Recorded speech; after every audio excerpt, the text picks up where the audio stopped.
আসসালামু আলাইকুম। Hello everyone, কী অবস্থা তোমাদের? আশা করি তোমরা অনেক অনেক ভালো আছো। আমি যেখানে যাই সবুজের ছবি তুলি, যেখানেই যাই সবুজের ভিডিও করি। আজকে চলে আসছি রাজশাহী চিড়িয়াখানাতে। চিড়িয়াখানা বললে ভুল হবে, এটা চিড়িয়াখানা না, কারণ এখানে কোনো পশু পাখি কিচ্ছু নেই, আমার চোখে পড়লো না। আজকে কলাপাতার মতো গাছের সুন্দর সুন্দর এই যে ফুল আসছে, আর রাজশাহী চিড়িয়াখানাতে এত পরিমাণ লিচু ধরছে, মাশাআল্লাহ, এটা দেখে আমার খুব খুব ভালো লাগলো।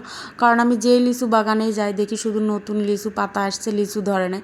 তো মাশাআল্লাহ এখানে বাগানে কিন্তু অনেক পরিমাণ লিচু আসছে, আলহামদুলিল্লাহ, আল্লাহ দিয়েছে, যাই হোক।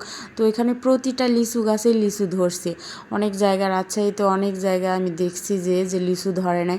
তো আমি যেখানেই ঘুরতে যাই আমি শুধু গাছের ভিডিও করি। গাছ যে আমার কি পরিমাণ ভালো লাগে। আমি যদি কোনো দিন শখের একটা বাড়ি করতে পারি তো সেখানে শুধু গাছ আর গাছ লাগাবো। আর এখানে চিড়িয়াখানাতে শুধুই ছিল হরিণ, তো হরিণের একটু ভিডিও করে নিলাম। তারপরে আমরা সুন্দর রাস্তা দিয়ে গুটি গুটি পায়ে হাঁটছিলাম, আর সব জায়গায় শুধু জোড়া আর জোড়া। আর রাজশাহী চিড়িয়াখানার সবচাইতে ভালো জিনিস লাগে, ভালো আমার দিক লাগে, সেটা হচ্ছে গাছ। আগে অনেক পরিমাণ গাছ ছিল, করোনার পরে অনেক গাছ কেটে ফেলা হয়েছে। আর এই গাছটা নাকি অনেক পুরাতন, এই গাছটা আমার খুব ভালো লাগে।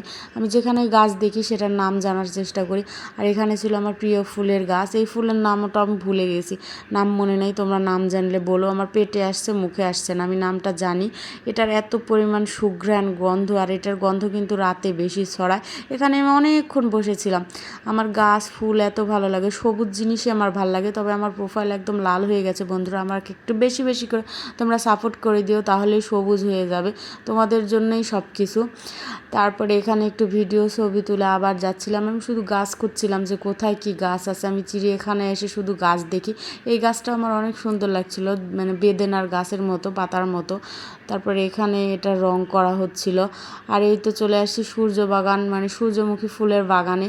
তো সব জিনিসের একটা বয়সের সৌন্দর্য থাকে। যখন সূর্যমুখী প্রথম ফুটছিল তখন আমি আসছিলাম, তখন কিন্তু এত সুন্দর লাগছিল। এখন সূর্যমুখী ফুলের গাছের বয়স হয়ে গেছে, ফুলগুলো বুড়া হয়ে গেছে, দেখতে অতটা সুন্দর লাগছে না। তারপরে দু একটা ওই যে ছোটো ছোটো ফুল ছিল পরে যেগুলো ফুটছে, সুন্দর লাগছিল। আর এই যে হাঁসটা গাছ দিয়ে করছে, এই জিনিসটা আমার করার খুব শখ। আমি যখন নিজের গ্রামে বা একটা বাড়ি করব তখন আমি এটা করব অবশ্যই, ইনশাআল্লাহ। ভাইয়ারা একটু নাচছিল, মানে টিকটকে ভিডিও করছিল, তো সেটাও একটু করে নিলাম। এটা নাচটা কিন্তু সুন্দর ছিল, ভাইয়াটা খুব সুন্দর করে নাচতে পারে। তো তারপর আমরা ঝর্ণার দিকে চলে আসলাম। এখন আমরা পদ্মাতে চলে যাব, এপারের গেট দিয়ে বের হয়ে চলে যাব।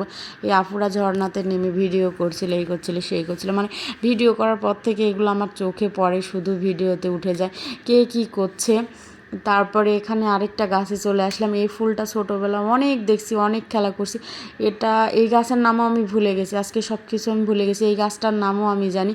এই ফুলটা ছোটোবেলা আমরা কুড়াতাম অনেক, মানে সকালবেলা গাছের নিচে পড়ে থাকতো। তারপর এখানে একটু এসে মাছ দেখলাম, ইউনিকর্ন দেখলাম। আমার মেয়ে বলছে, হ্যাঁ, আমার মেয়ে মানে আমার ভাইয়ের মেয়ে বলছে ঘোড়ার আবার হচ্ছে পাখা থাকে ফুফি। আমি বলছি হ্যাঁ, ঘোড়ারও পাখা থাকে। তারপরে এই যে আমরা চলে যাচ্ছিলাম, আমরা হচ্ছে যে পদ্মাতে গেলাম না, আমরা হচ্ছে যে যাব এই যে ফুচকা খেতে, গল্প কথাতে, এই জন্য আবার ঘুরে চলে আসলাম। আমি ভাবছিলাম একটু টি বাদে যাব। তো আজকে ফুচকা খাওয়া পর্যন্ত, সবাই ভালো থাকো, আল্লাহ হাফেজ।